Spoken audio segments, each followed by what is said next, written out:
오늘 본문의 말씀은 마지막 심판에 관한 말씀입니다. 우리 예수님께서 마지막 날에 심판주로 오셔서 영광의 보좌에 앉으시고 모든 민족들을 심판하실 것입니다. 그때에 주님은 마치 목자가 양과 염소를 분별하듯이 의인과 악인을 정확하게 갈라내실 것입니다. 그리고 의인은 영생에, 악인은 영벌에 들어가게 하실 것입니다. 여러분, 그런데 오늘요, 우리가 좀 살펴보려고 하는 것은 예수님께서 의인과 악인을 분별하시는, 갈라내시는 기준이에요. 뭘 가지고 의인과 악인을 갈라내신다고 말씀합니까? 오늘 본문을 보십시오. 34절을 보십시다. 그때의 임금이 그 오른편에 있는 자들에게 이르시되 내 아버지께 복받을 자들이여 나와 창세로부터 너희를 위하여 예비된 나라를 상속하라. 그러시면서 하는 말씀이 내가 줄일 때에 너희가 먹을 것을 주었고 목마를 때에 마시게 하였고 나그네 되었을 때 영접하였고 벗었을 때에 옷을 입혔고 병들었을 때에 돌아보았고 옥에 갇혔을 때에 와서 보았느니라. 이에 의인들이 대답하여 가로되 주여 우리가 어느 때에 주의 줄이신 것을 보고 공개하였으며 목마르신 것을 보고 마시게 하였나이까? 어느 때에 나그네 되신 것을 보고 영접하였으며 벗으신 것을 보고 옷 입혔나이까? 어느 때에 병드신 것이나 옥에 갇히신 것을 보고 가서 배웠나이까 하리니. 40절이 한 번 더요. 임금이 대답하여 가라사대 내가 진실로 너희에게 이르노니 너희가 여기 내 형제 중에 지극히 작은 자 하나에게 한 것이 곧 내게 한 것이니라 하시고. 아멘이십니까? 놀랍게도요, 이 말씀 안에는 믿음에 관한 말씀이 전혀 언급되어 있지 않아요. 얼마나 잘 믿었는지, 얼마나 열심히 믿었는지, 얼마나 정통적인 신앙을 갖고 있었는지, 얼마나 분명한 교리를 가지고 있었는지 그 얘기가 전혀 없어요. 오히려 선행에 관한 말씀만 있어요. 그리고 그 선행이 영생이냐 영벌이냐, 한 사람의 영원한 운명을 가르는 기준이 되고 있습니다. 우리는 자칫 이런 말씀을 보면서 우리가 선행으로 의인이 되고 선행으로 구원을 받게 되는 것으로 오해하기가 쉽습니다.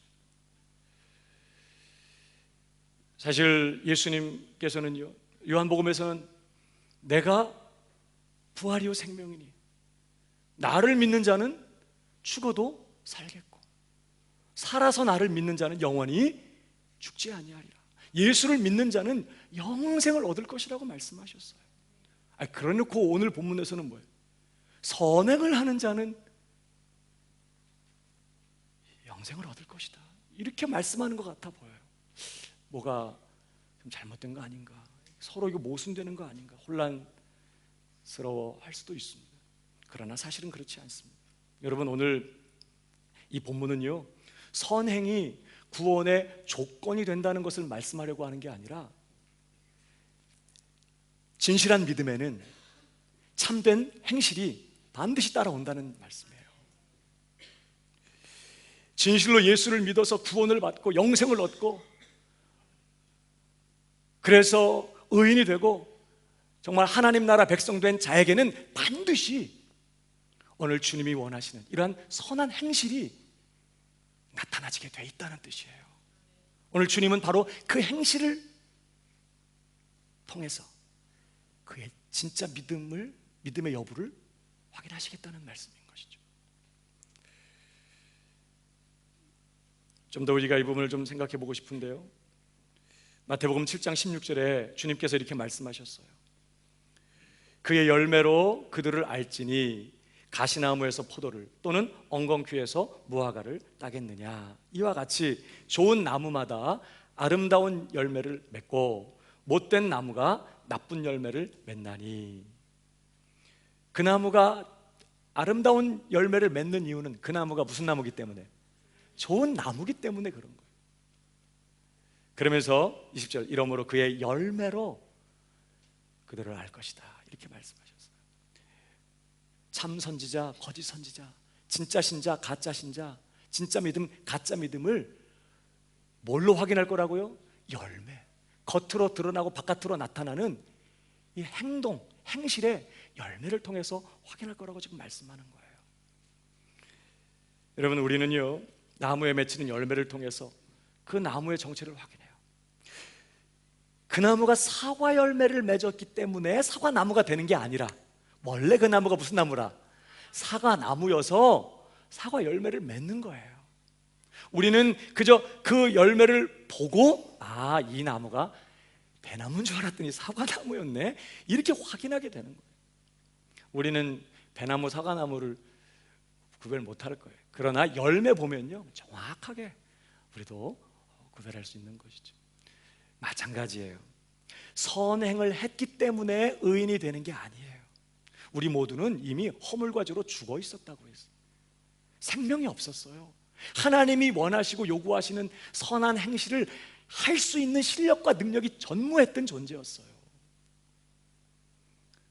그런 우리가 성령으로 거듭나고 예수 믿게 되고, 이제 예수님과 연합하여서 예수님의 생명을 내 것으로 갖게 되고, 그렇게 은혜로 예수 믿어 구원받아 의인이 되고 하나님 나라 백성이 된 것입니다. 그러자 그 결과로 내가 생명을 가졌으니까, 내 안에 예수 생명이 있으니까 예수님에게서 나타났던 선한 행실들이 이제 우리를 통해서도 드러나고 나타나게 된다는 거예요. 우리는 우리에게서 드러나는 이런 선행을 통해서, 아, 정말 구원받은 사람이구나, 아닌 것 같은데, 이렇게 확인할 수 있다는 겁니다. 사랑하는 여러분, 저와 여러분에게는 내가 구원받은 자인 것을 증명하는 선한 행실이 있나요? 얼마나 내가 정확하게 신앙 고백을 하느냐, 내가 얼마나 정확하게 예수를 믿는다고 고백했느냐, 이걸 묻는 게 아니에요. 그래서 정말 내가 정말 그렇게 예수 믿어 구원받은 자이기 때문에, 내 안에 예수 생명이 있고 내 안에 하나님의 은혜가 있고 하나님의 성령이 계시기 때문에 이제 그렇지 못한 자들에게서는 나타나지 않는 그런 선한 행실들이 내 삶에 나타나고 있냐는 거예요. 요한계시록을 보면 2장과 3장에 소아시아 7교회를 향해서 주신 주님의 말씀이 기록되어 있습니다. 여러 교회들이 칭찬도 받고 위로도 받지만 책망도 받았어요. 근데 그 말씀을 가만 들여다보면 보통 그렇게 말씀해요. 특별히 에베소 교회를 봐도요, 내가 네 행위를 안다, 너의 수고를 알고 너의 인내를 알고 네가 오래 참은 거 알고 네가 열심히 올바른 신앙을 지키기 위해 몸부림치고 애쓴 거 내가 안다, 내가 네 행위를 안다 그랬어요. 그러나 내가 너 책망할 것이 있는데 처음 사랑을 버렸다. 회개하여 처음 행위를 가지지 않으면 잣대로 옮기겠다. 회개하라. 예수님은 행위를 문제나 삼으셨어요. 우리가 구원은 믿음으로 얻지만 이제 신자가 된 사람들에게서 중요한 것은 그의 삶에 선한 행실이라는 거예요. 주님이 원하시는 행위라는 것이에요. 왜? 그것이 내가 진짜 예수를 믿었냐는 증거가 되기 때문이에요. 그게 없다면 내가 믿습니다 했어도 그 믿음은 진짜 믿음이라고 할 수 없어요. 신자들에게 행위는 그렇게 중요해요. 성경은요, 신자들에게 너의 행위로 네 믿음을 증명하라고 도전합니다. 야고보 사도가 뭐라고 그러죠? 예수를 믿는다고 하면서도 그 믿음에 합당한 행실이 없다면 그 믿음 어떤 믿음? 죽은 믿음이라는 거예요. 예수 믿는다고 말하지만 그거 가짜라는 거예요. 너에게 선한 행실이 없다면 네가 예수 믿는다고 말하는 거 귀신들도 하나님이 한 분인 거 믿고 떤다는 거예요.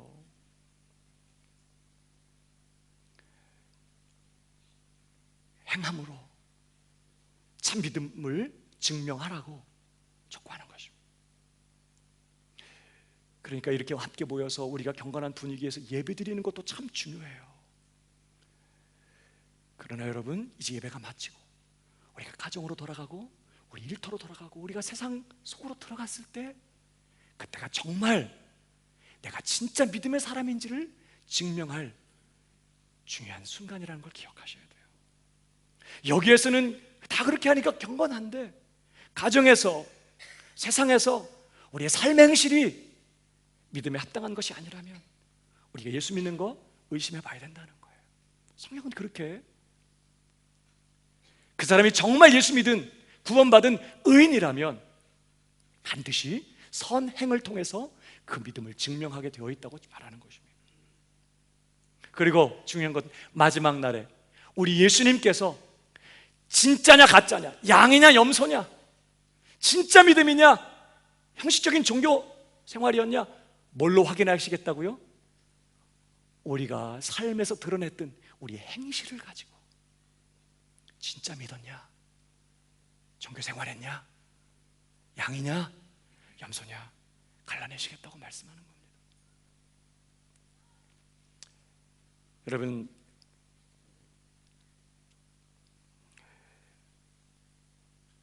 우리는 우리가 가진 선한 행실을 통해서 우리의 믿음을 증명해야 돼요.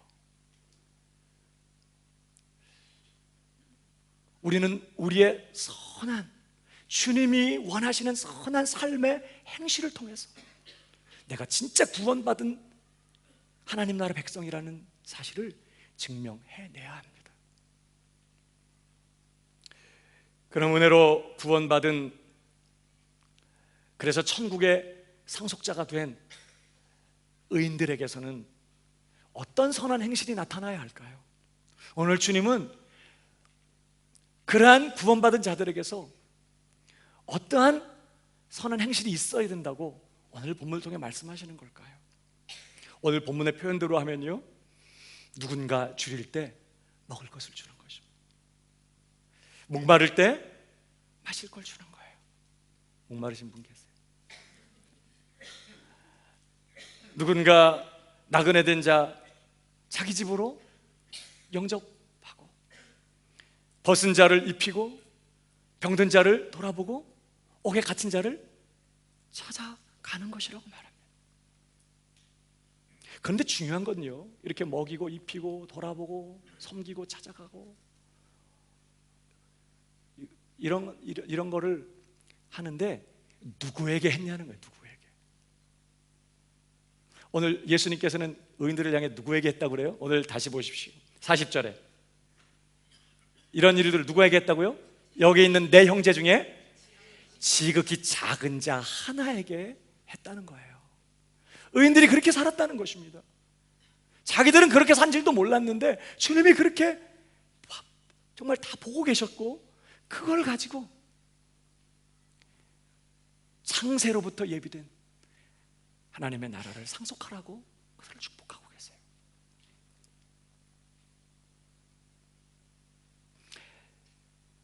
여기 있는 내 형제 중 지극히 작은 자 하나에게 선을 행하는 것, 이게 구원받은 신자에게 나타나야 될 가장 중요한,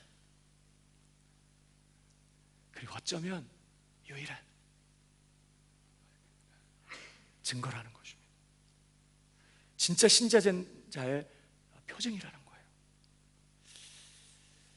여기 예수님께서 내 형제 중에 그랬는데 누가 예수님의 형제죠? 예씨 계세요? 예씨? 그럼 주시로 할까요? 여기서 말하는 예수님의 형제는 누구를 말할까요?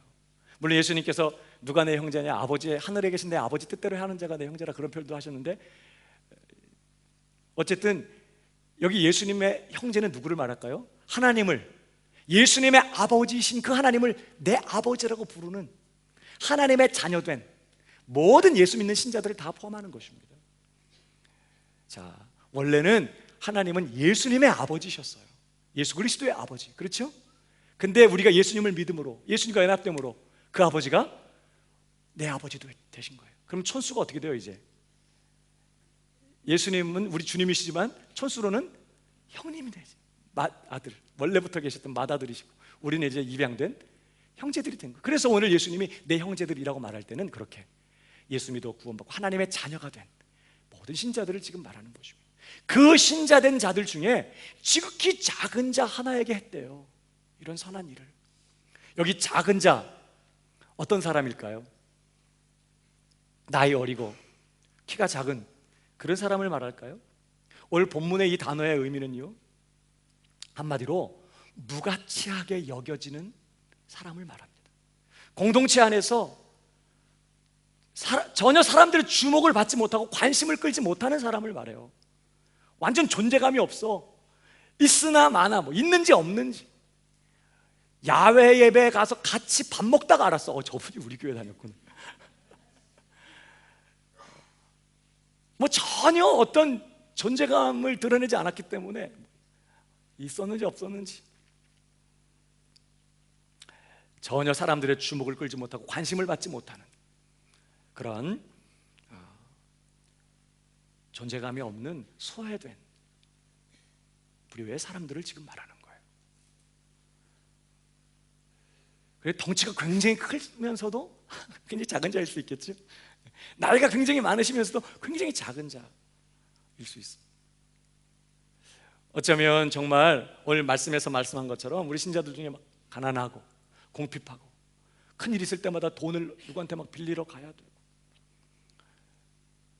정말 헐벗고 병들고 또 옥에 갇혀 있는 그런 사람일 수 있습니다. 문자 그대로.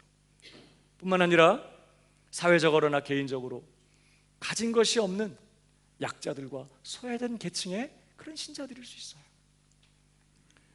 뿐만 아니라 실력도 없고 재능도 별로 없고 능력도 없고, 그래서 세상적으로 출세하거나 성공한 일이 없는, 학교 다닐 때부터 그냥 중간쯤 하면서 그렇게 늘 내가 있음으로 인해서 1등, 2등, 3등 이런 사람들을 이렇게 빛나게 만들었던,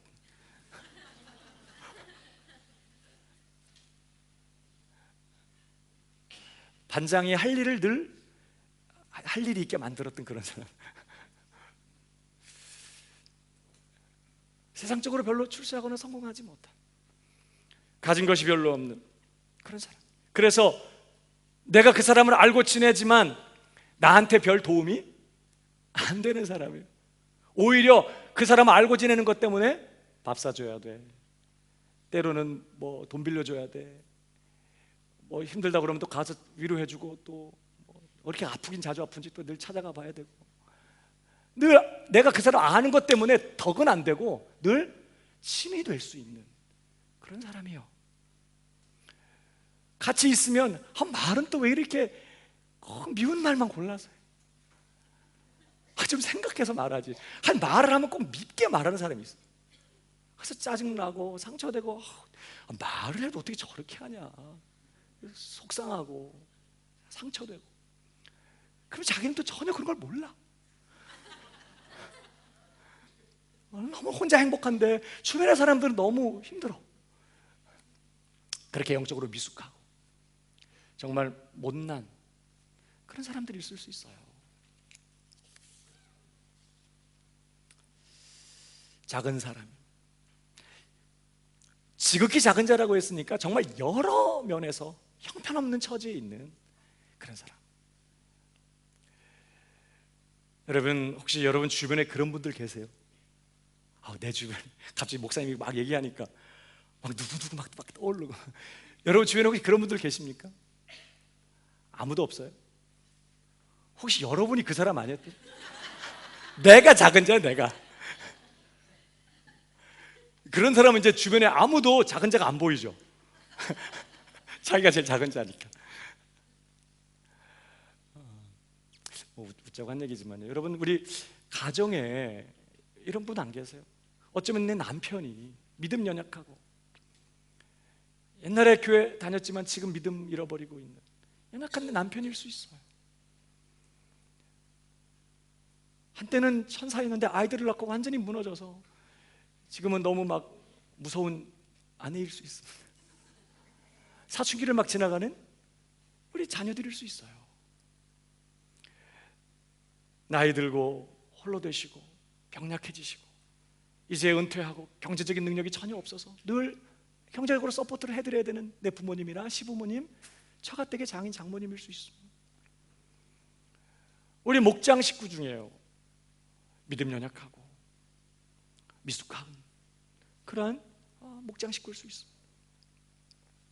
지극히 작은 자라고 했으니까 정말 여러 면에서 어려운 처지에 있는, 딱한 처지에 있는, 정말 그러한 별 도움이 안 되고 존재감도 없고 있으나 마나 차라리 없는 게 훨씬 도와주는 격이 되는 게 많은 그런 사람들 얼마든지 우리 주변에 있을 수 있죠. 여러분, 우리는 그분들을 어떻게 대하고 계십니까? 오늘 이게 중요한 거예요. 오늘 나는 내 주변에 있는 그런 분들을 어떠한 마음을 가지고 어떠한 태도로 대하느냐는 거예요. 예수님 오늘 뭐라고 말씀하셨죠? 여기 있는 내 형제 중에, 그런 믿는 신자들 중에 지극히 작은 자 하나에게 한 것이 곧 내게 한 거다, 이렇게 말씀하셨어요. 여러분, 이게 놀라운 말씀입니다. 왜 예수님이 이렇게 말씀하시죠? 우리가 지금까지 배웠던 말씀들을 우리가 총동원해서 정리해보면요, 왜 예수님이 여기 있는 예수 믿는 내 형제들 중에 지극히 작은 자 한 사람에게 한 게 곧 나에게 한 거다, 이렇게 말씀하실까요?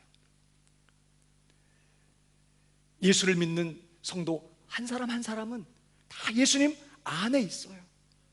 그 말은 예수님과 연합된 사람이란 뜻이에요.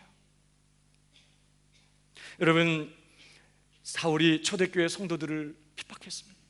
무시하고 멸시하고 또 잡아다가 옥에 가두고 죽는 데 내어주고 돌에 맞아 죽게 하고 막 교회를 핍박했습니다. 성도들을 핍박했어요. 그때 예수님께서 사울을 찾아오셨어요. 사울아 사울아, 그러면서 하는 말씀이 네가 어찌하여 나를 핍박하느냐, 이렇게 말씀. 바울은 예수에 대한 소문은 들었지만 개인적으로 예수를 만났거나 예수에게 돌 던질 일 한 번 없었어요. 그냥 그를 믿는, 그를 따르는 그의 제자들, 그를 믿는 신자들을 미워하고 핍박했을 뿐이에요. 근데 예수님께서 네가 어째 내 종들을 핍박하느냐, 네가 어째 내 백성들을 핍박하느냐, 네가 어찌하여 내 교회를 핍박하느냐, 이렇게 말씀하지 않고 네가 어찌하여 나를 핍박하느냐, 이렇게 말씀했어요. 이러한 체험 때문에 바울은 일평생 예수 그리스도의 몸인 교회를 위하여 목숨을 거는 사람이 됩니다. 교회와 예수님은 분리된 게 아니구나, 교회는 예수님의 몸이고 교회는 곧 예수님 그분 자신이시구나, 이렇게 생각했던 거예요. 교회를 사랑하는 것은 예수님을 사랑하는 것이고, 성도들을 사랑하는 건 예수님을 사랑하는 것이고, 성도들을 핍박하는 것은 곧 예수님을 핍박하는 것이었다는 걸 아는 거예요.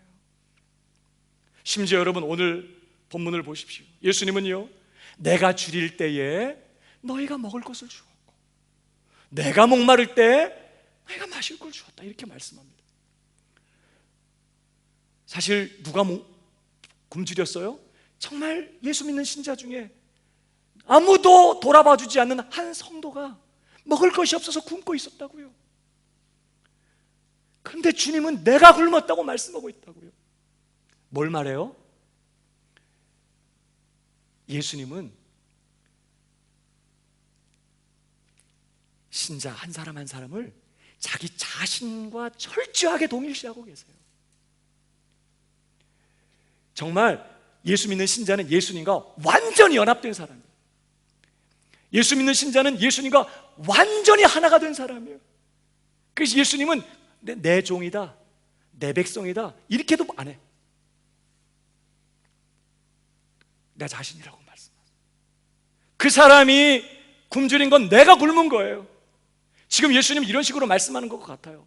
내가 죽은 것은 네가 죽은 거고, 신자를 향해서 지금 주님이 하는 말씀으로 한다면 내가 죽은 것은 네가 죽은 거고, 내가 살아난 것은 네가 살아난 거고, 내 생명은 네 생명이고, 내 의는 네 의고, 내 아버지는 네 아버지고, 내 고통은 너의 고통이고,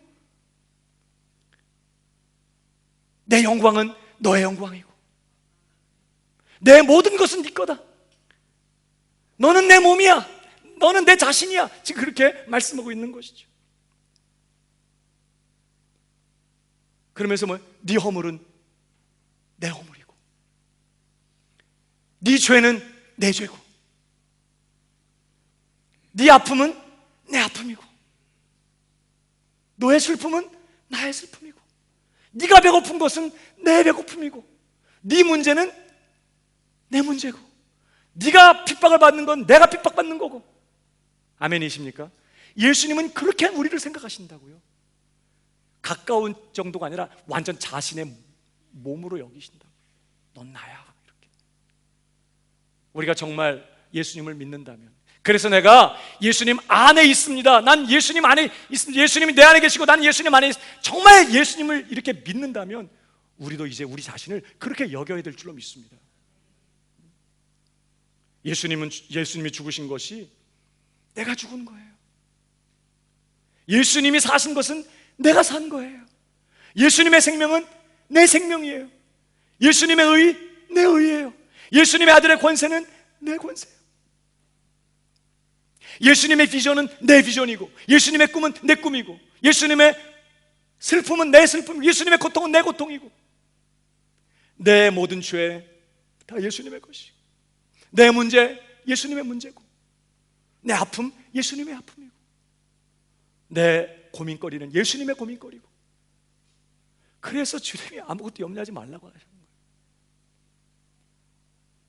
나는 이제 주님과 함께, 주님 죽으실 때 나도 죽었고, 이제 부활하신 주님은 내 안에 살고 계시고, 내 모든 것은 주님의 것이고, 내 생명 주님 것이고, 주님의 생명 내 것이고, 내 안에 부활하신 주님이 살고 계시고, 정말 나는 주님과 완전히 하나가 되었다고 우린 그렇게 우리 자신을 생각해야 돼. 그래서 어떻게 생각해야 되심지요? 나를 영접하는 사람은 누구를 영접하는 거예요? 예수님을 영접하는 거예요. 아멘이십니까? 나를 핍박하는 사람은 누구를 핍박하는 거예요? 예수님을 핍박하는 거예요. 나를 모욕하고 나를 미워하고 나를 해코지한 사람은 누구를 미워하고 핍박한 사람이에요? 예수님을 미워하고 핍박한 사람이에요. 여러분, 너 원수 네가 갚지 마 그랬어 주님이. 내가 갚을 거야. 왜? 네가 핍박당한 건 내가 당한 거, 내 문제라는 거예요 주님이. 이건 내가 손볼게. 너 가만히 있어. 너는 그냥 끝까지 사랑만 해. 원수 갚지 마. 그렇게 말씀하죠. 여러분, 마태복음 10장 40절을 보십시오. 거기 주님 뭐라고 말씀하셨어요? 예수 믿는 제자들을 향해서 너희를 영접하는 자는, 다시 한번 이 부분만 읽어보겠습니다. 시작. 아멘이십니까? 우리는 이 사실을 분명히 믿어야 돼요. 예수님과 우리는 분리된 존재가 아니에요. 이제 우리가 예수님 안에 있고, 예수님이 내 안에 거하신, 예수님의 생명이 내 생명 되고, 예수님 전부가 내 것이 되었다고 말할 때는요, 이거 완전히 예수님과 우리가 하나 되었어. 내가 걸어가면 예수님이 가는 거예요. 거기 예수님이 계신. 누군가 나를 영접하면 예수님을 영접하는 거예요. 우리는 나 자신도 그렇게 생각해야 되지만, 똑같이 예수를 믿는 모든 신자들에 대해서도 그렇게 생각해야 된다는 거예요. 이제 어떤 신자들을 대하든지 그 사람은 예수님 안에 있는 사람이에요. 그는 예수님 안에 있고, 예수님은 그 사람 안에도 있어요. 예수님이 그와 함께 계시고, 예수님은 그를 위해 죽으셨고, 이제 예수님의 생명은 그의 생명이 되었고, 예수님의 하나님 아들 권세는 그의 것이 되었고, 예수님께서 그 사람 안에 살고 계시는 거예요. 내가 그를 사랑하는 것은 예수님을 사랑하는 것이고, 내가 그를 영접하는 것은 예수님을 영접하는 것이고, 내가 그를 대접하는 것은 예수님을 대접하는 것이고. 왜? 그분 안에 예수님이 계시기 때문에. 그분과 예수님은 떨어질 수 없기 때문에. 내가 그분을 사랑하는 것은 예수님을 사랑하는 거예요. 그분을 욕하고 모욕하는 것은 예수님을 모욕하는 거예요. 형제에게 라가라고 말하는 사람은 심판을 받게 될 거라고 말한 이유가 그것입니다. 예수님과 우리가 분리되지 않기 때문에. 우리는 그냥 눈에 보이는 형제를 향해서 미련한 놈이라고 말했지만, 그는 예수님과 연합된 사람이에요. 그 안에 예수님이 계세요. 예수님은 그 사람을 자기 자신이라고, 자기 생명이라고 생각하고 계신다고요. 이 미련한 놈아, 주님을 욕한 거라는 거예요. 지옥불에 던질 어마어마한 죄라고 주님은 말씀하고 계시는 거예요. 우리는 나 자신뿐만 아니라 성도 서로를 바라보면서, 그 사람도 예수님과 함께 십자가 못 박혀 죽었고, 이제 그 사람 안에 주 예수님이 살고 계시고, 주 예수님이 그를 통하여서 지금 내 곁에 와 계신다는 거예요. 아멘이십니까? 우리가 정말 예수를 믿는다면 이것까지 믿어야 된다는 걸 말해요. 나는 예수 믿습니다. 나는 구원받았습니다. 주님 안에 있습니다. 예수님 내 안에 계십니다. 또 성찬식을 하면서 우리가 한떡에 참여함으로 우리가 모두 이제 주님 안에 있습니다. 말은 그렇게 하면서 정작 나 자신도 다른 신자들에 대해서도 정말 예수님 안에 있는 자로, 예수님과 연합되어 하나 된 자로 바라보지 않고 그렇게 대접하지 않는다면 우리 믿음 가짜라 이 말이죠. 여러분, 오늘 40절을 다시 한번 읽어보겠습니다. 시작. 임금이 대답하여 가라사대 내가 진실로 너희에게 이르노니 너희가 여기 내 형제 중에 지극히 작은 자 하나에게 한 것이 곧 내게 한 것이다. 오늘 말씀을 통해 주님은 분명하게 도전하시는 거예요. 여기 있는 내 형제 중에 지극히 작은 자 하나에게 한 것이 곧 내게 한 것이라 그랬으니까 이제부터 신자들은 어떻게 살아가야 된다는 뜻이에요?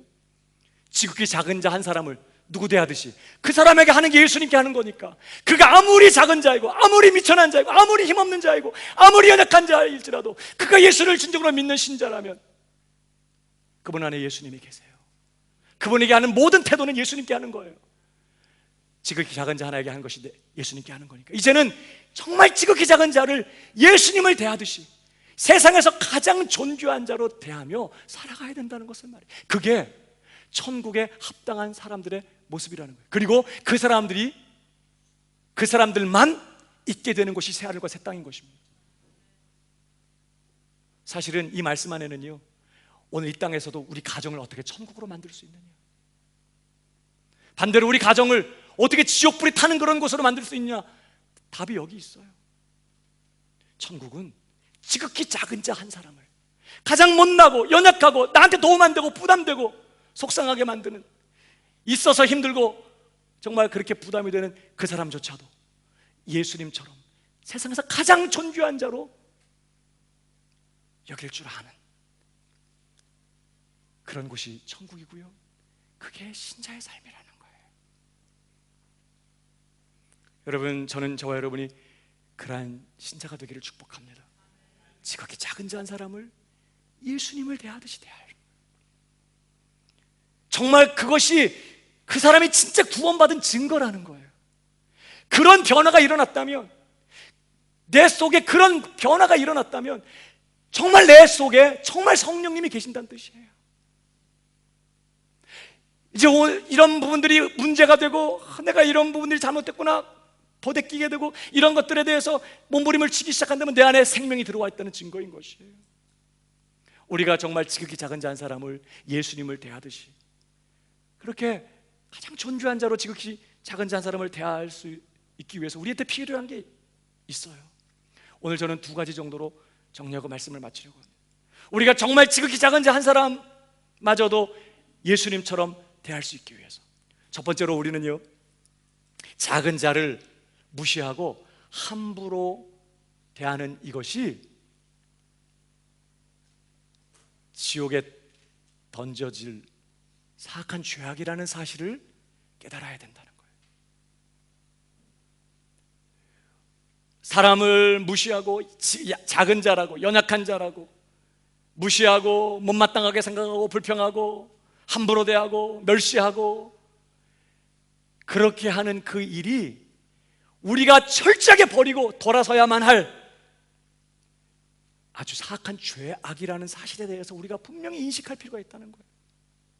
우리는 이전부터 그렇게 살아오던 성향 때문에 그런 게 있어도 그게 별 죄라고 생각하지 않아요. 여러분, 오늘 본문을 보시면요, 44절 바로 그 이전에 예수님께서 악인들에 대해서 내가 배고플 때 먹을 거 주지 않았고 목마를 때 마실 거 주지 않았고 헐벗을 때 입혀주지 않았고 막 그런 얘기를 합니다. 그러니까 이 악인들이 뭐라고 항변하냐면요, 44절 다 같이 읽어보세요. 시작. 가로되 주여 우리가 어느 때 주의 줄이신 것이나 목마르신 것이나 나그네 되신 것이나 벗으신 것이나 병드신 것이나 옥에 갇히신 것을 보고 공양치. 이 말은요, 그들도 했다 안 했다? 했다는 거예요. 했어요. 누군가 배고플 때 그들도 먹을 걸 사줬어요. 누군가 헐벗을 때 입혀주고, 누군가 목마를 때 마실 걸 주고, 아플 때 찾아가 보고, 병문안 가고, 옥에 갇혔을 때 면회 가고, 누군가에게 이런 선한 일을 했다고요. 그래서 지금 이 악인들도 했다고 말하는 거예요. 근데 했어요. 했는데 누구한테 했을까? 그 다음 줄 보세요. 한 번 더 시작. 이에 임금이 대답하여 가라사대 내가 진실로 너에게 이르노니 이 지극히 작은 자 하나에게 하지 아니한 것이 곧 내게 하지 아니야. 하긴 했는데 그러면 누구한테만 한 걸까요? 큰 자한테만 한 거예요. 유력하고 실력 있고 인기 있고 풍채 좋고 존경할 만하고 덕이 있고 내가 알아므로 해서 나한테 도움이 되고 득이 되고 내가 기댈 수 있고 의지할 거리가 있는 그런 뭔가가 정말 조금이라도 뭔가 좀 나은 구석이 있는 존경할 만한 그런 사람들한테는 했다는 거예요. 그런 사람이 개업을 하면 꽃 사들고 간 거예요. 그런 사람이 이사를 가면 열일 제쳐놓고 간 거예요. 그런 사람이 병원에 입원하면 열일 제쳐주고 찾아가는 거예요. 근데 누구한테는 안 했어요? 작은 자한테는 안 해요. 지극히 작은 자 하나에게 하지 않은 게 내가 하지 않은 거다. 했는데 누구한테는 안 했냐? 지극히 작은 자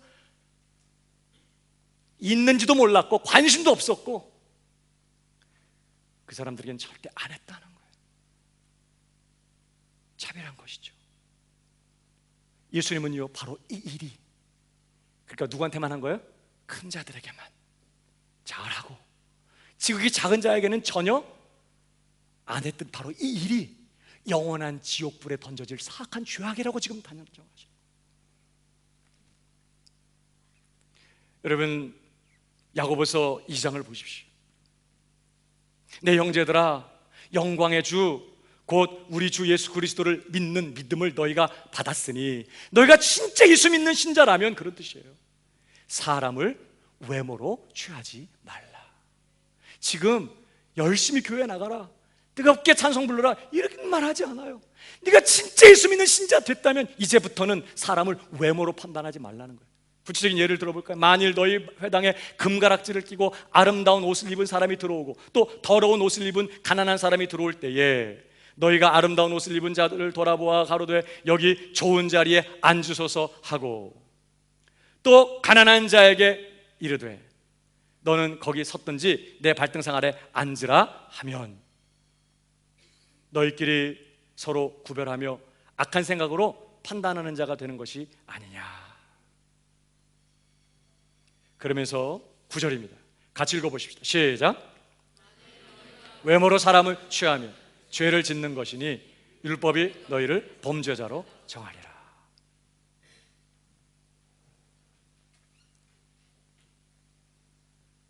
너희가 외모로 사람을 취하면 뭐 하는 거라고요? 죄를 짓는 것이다. 여러분 죄가 큰 죄가 있고 작은 죄가 있고 그저 큰 죄는 지옥 가고 작은 죄는 안 가고 그런 거 아닙니다. 아담은 선악과 따먹지 말라고 명령한 그 말씀 한마디 딱 어기고 영원한 멸망에 처하게 된 거예요.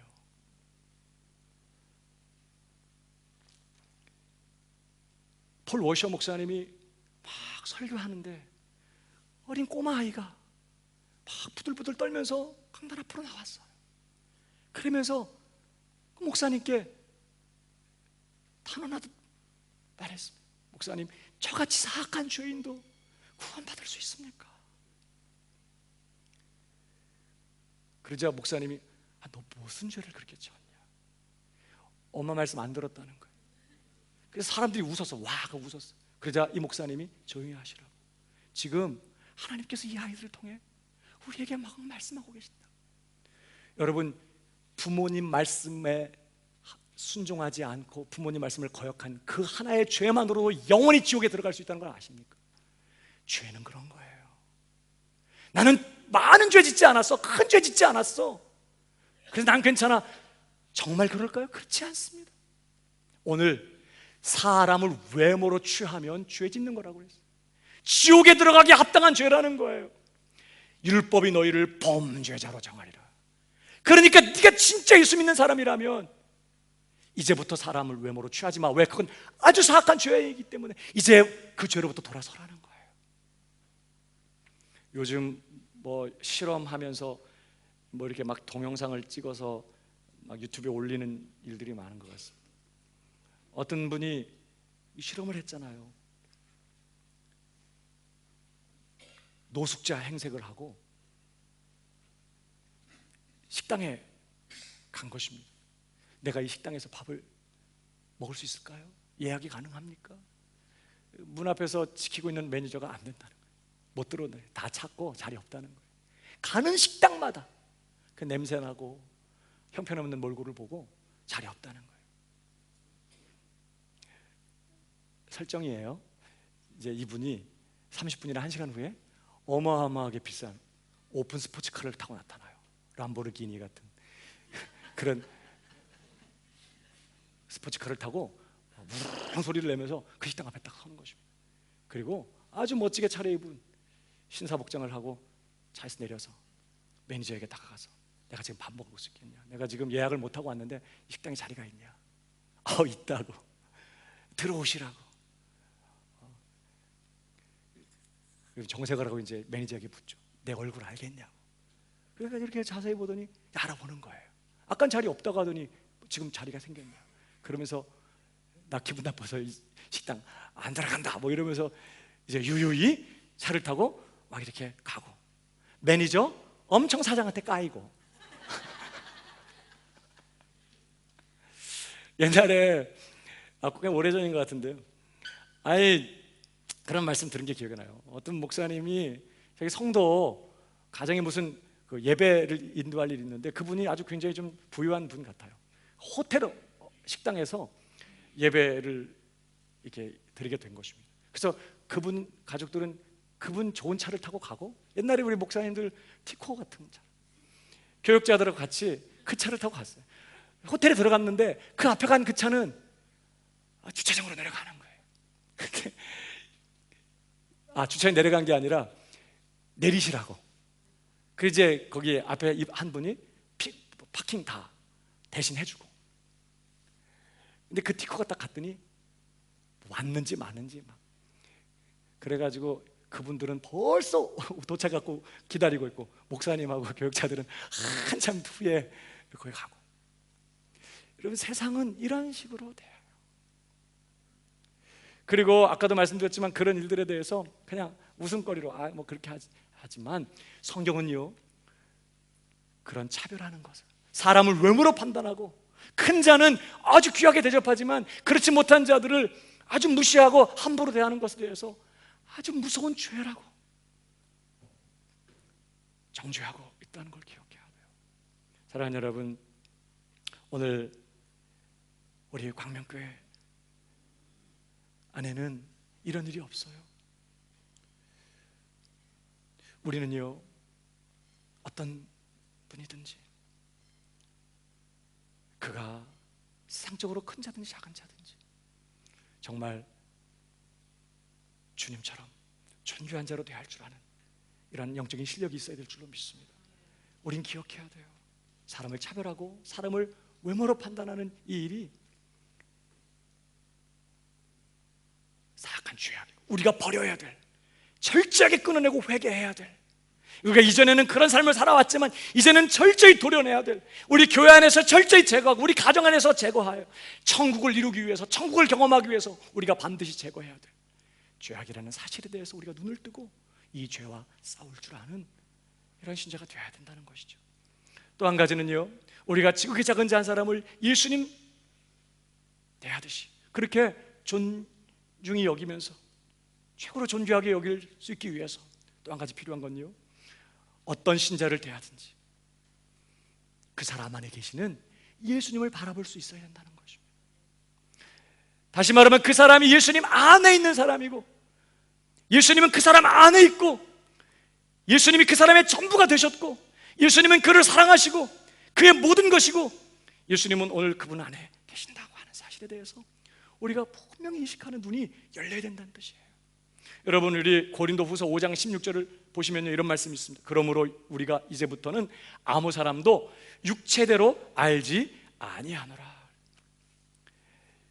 이제부터는 아무 사람도, 신자 중에 아무 사람도 이제는 우리가 육체대로 알지 않는다. 비록 우리가 이전에는 그리스도도 육체대로 알았으나 이제부터는 이같이 알지 아니야. 이전에 바울이 왜 예수 안 믿었어요? 자기가 가진 기준으로, 세상적인 관점으로, 나사렛에서 무슨 선한 게 나와, 어떻게 그렇게 깡시골에서 나온 배우지 못한 그런 사람이 하나님의 아들이고 그리스도일 수 있냐는, 십자가 못 박혀 죽은 그런 사형 죄수가 어떻게 온 인류의 메시아고 이스라엘의 구원자가 될 수 있냐는 거예요. 세상적인 기준에서 볼 때는 예수는 전혀 메시아감이 아니었어요. 그래서 이전엔 그리스도조차도 육체대로 알았어요. 그래서 안 믿었던 거예요. 그러나 그가 주님 만나고 그의 영의 눈이 열렸어요.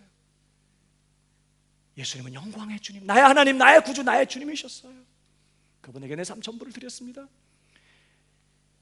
이제부터는 우리가 그리스도도 육체대로 알지 않는다. 이제 누구에 대해서도 우리가 육체대로 알지 않아야 된다. 지금 이렇게 말합니다. 그러면서 보세요. 17절. 그런즉 누구든지 그리스도 안에 있으면 새로운 피조물이라. 이전 것은 지나갔으니 보라 새 것이 되었다. 이제 아무도 육체대로 알지 않냐고, 세상적인 기준으로 판단하고 세상적인 그런 시각으로, 육신적인 어떤 시각으로 사람을 판단할 게 아니라 이제는 신자들을 누구 안에 있는 자로? 그리스도 안에 있는 자로 여기고 그렇게 바라보고 판단해야 된다는 뜻이에요. 누구든지 그리스도 안에 있으면 그는 전혀 새로운 피조물이라는 뜻이에요. 그러니까 누구든지 서로를 바라볼 때 그리스도 안에 있는 자로 바라봐야 된다는데, 여러분 그리스도 안에 있다면 예수님도 그 사람 안에 있는 줄 믿으시기 바랍니다. 그 사람이 예수님 안에 있는 사람이라면 그 사람 안에는 예수님이 계시는 거예요. 내가 예수님 안에 있는 사람이라면 내 안엔 주님이 계시고 예수님은 내 생명이 되셨고 내 전부가 되시고 그분이 내 안에 사시는 거예요. 그러니까 예수님 안에 있는 자로 그렇게 바라본다는 말은 이제 그분 안에 계시는 주님을 바라보고 주님이 그토록 사랑하시는 자로, 주님이 함께 하시는 자로, 주님이 자기 생명으로 여기시는 그러한 사람으로, 위하여 십자가를 지신 그러한 사람으로 바라봐야 된다는 거예요. 우리는 우리 자신을 볼 때도 주님 안에 있는 자로 바라봐야 될 줄로 믿습니다. 내 안에 계시는 예수님을 바라봐야 된다는 뜻이에요. 나는 왜 이렇게 못났냐? 나는 이렇게 가진 게 없냐? 난 이렇게 연약하냐? 이렇게 병들었냐? 왜 이렇게 실력이 없냐? 왜 이렇게 돈이 없냐? 그런 육체대로 나를 판단하고 세상적인 기준으로 바라보는 게 아니라 내 안에 계신 예수님, 영광의 하나님, 나의 주님이 내 모든 것이 되셨어요. 나는 그분 안에서 새로운 피조물이고 하나님의 자녀가 되었고 왕같은 제사장이 되었고 영원한 하나님의 나라를 유업으로 상속할 하나님의 상속자가 되었고, 고난이 있지만 이 모든 것이 합력하여 선을 이루게 될 것이고, 하나님 오늘로 나를 죽기까지 사랑하시면서 내 편을 드시고 나와 함께 하시고 누구도 나를 하나님의 사랑에서 끊을 수 없고, 아멘이십니까? 나는 스스로를 바라볼 때 늘 예수님 안에 있는 자로 바라보면서 예수님이 내 안에 거하신다는 사실에 대해서 늘 눈이 열려 있어야 돼요. 동시에 가정에서 가족들을 바라볼 때도 우리는 주님 안에 있는 자로 대해야 된다는 거예요. 내가 그런 것처럼 내 남편, 주님 안에 있는 사람, 그 남편 안에 예수님이 계시고, 시간이 갈수록 나를 짜증나게 하는 남편이지만 그 남편 안에 주님이 계시고 주님이 사랑하시고 주님이 그 남편을 위하여 자기 몸을 내어주셨고 그 남편을 끝까지 붙들고 계시고 사랑하시고 오늘도 그 남편과 함께 하시면서 그 안에 주님이 사시는 그러한 사람으로 남편을 볼 수 있어야 된다는 거예요. 그렇게 하시기를 축복합니다. 아내를 볼 때도요, 아이들 키우냐고 몸매 막 무너지고 살 빼 막 그렇게 핍박하지 말고 주님 안에 있는 자로, 주님이 내 안에 계시고 주님이 내 아내를 이토록 사랑하시고, 정말 어떤 때는 나도 아내를 용서하기 어려운데 주님은 이런 아내를 그렇게 끔찍하게 사랑하셨구나. 그러니까 내 안에 주님이 거하고 계시는구나. 내 안에 살아계시는 주님을 볼 수 있어야 된다는 거예요. 우리 자식들을 볼 때도 그렇게 내 말을 안 듣고 나를 무시하고, 하나는 공부는 지지리도 안 하고 기도는 죽어라고 안 하고 어떻게 그렇게 말은 안 듣고 막 그렇게만 볼 게 아니라 주님이 너무나 사랑하시는 주님 안에 있는 주님의 자녀들로 바라봐야 되는 것이죠. 주님의 사람들로, 주님이 그 안에 거하시는 주님 안에 있는 자들로 자녀들을 바라봐요. 남편을 보고 아내를 보고 자녀들을 볼 때 여러분 주 예수님을 바라보게 되기를 축복합니다. 부모님을 바라볼 때에도 늙고 잔소리 많이 하고 귀찮게 말하는 그런 분으로 바라보는 그 안에 계시는 주님을 바라봐야 돼요. 여러분 소경의 눈이 열렸습니다. 예수님께서 가실 때 뭐 하여 주기를 원하냐? 주여 포기를 원합니다. 그래서 네 믿음대로 되라. 주님이 그를 고쳐주십니다. 그래서 눈이 열려서 주님을 봤다고 했어요. 그리고 길에서 주님을 쫓아갔다고 했어요. 여러분 우리의 눈이 열려야 될 줄로 믿습니다. 육체대로만 보지 말고 세상적인 기준으로만 보지 말고 내 안에 계시는 주님을 볼 수 있어야 돼요. 교회 안에서 성도들을 바라볼 때에도 우리는 그분 안에 계시는 주님을 바라보아야 돼요. 그 사람을 세상적인 기준으로 육체대로 판단할 것이 아니라 주님 안에 있는 새로운 피조물로 바라보고 주님 안에서 사랑받고 주님이 위하여 자신을 내어주시고 주님이 오늘도 함께 하시면서 끝까지 사랑하시는 그런 사람으로 그 상대방을 바라보아야 돼요. 얼굴을 한번 쳐다보시기 바랍니다. 주님이 안 보이면 금식하며 기도하십시오. 아직도 내 눈이 너무 세속적이기 때문에 이렇게 신령한 분위기 속에서도 옆에 있는 신자를 보면서 예수님이 안 보이는데 어떻게 살벌한 가정 속에 들어가서 남편을 보며 주님이 보이겠어요? 우리는 정말 우리의 눈이 열려서 주님을 볼 수 있도록 하나님의 아들이 오셨지만 사람들의 눈이 어두워져서 전혀 예수님을 알아보지 못해. 나사렛에서 무슨 선한 것이 나와? 눈이 열려야 주님을 보는 것이죠. 여러분 오늘 주변을 돌아보십시오. 오늘 이제 예배 마치고 가시면 한번 오늘은 좀 천천히 걸어가요. 그리고 한번 좀 보세요. 누가 오시는지 우리 교회에. 저분은 무슨 고민이 있으신지 왜 이렇게 얼굴이 어둡나 좀 궁금해하시고 그리고 작업을 좀 해요. 우연히 그 식탁에 앉은 것처럼 이렇게 얘기도 하고 정말 존재감이 없고 있으나 마나 하고 있어서 별 도움도 안 되고 전혀 나한테 아무런 도움도 안 되는 바로 그 사람이지만 여러분 오늘 그 사람 안에 주님이 계세요. 그리고 그 사람을 대하는 것이 곧 주님을 대하는 거예요. 오늘이 기회야. 예수님께 내가 최고의 대접을 할 수 있는 기회. 어떻게 하시겠어요? 오늘 우리가 지극히 작은 자 한 사람을 바라보면서 그 안에 계시는 주님을 바라보고 그 지극히 작은 자 한 사람을 주님을 경외하는 마음으로 소중히 여기고 귀히 여기고 존중히 여기고 존귀하게 대할 때 예수님은요 우리가 예수 믿는 믿음을 진짜라고 그렇게 인정해 주실 것입니다. 오늘 그 은혜가 이 주일에 저와 여러분에게 있기를 주님의 이름으로 축복합니다.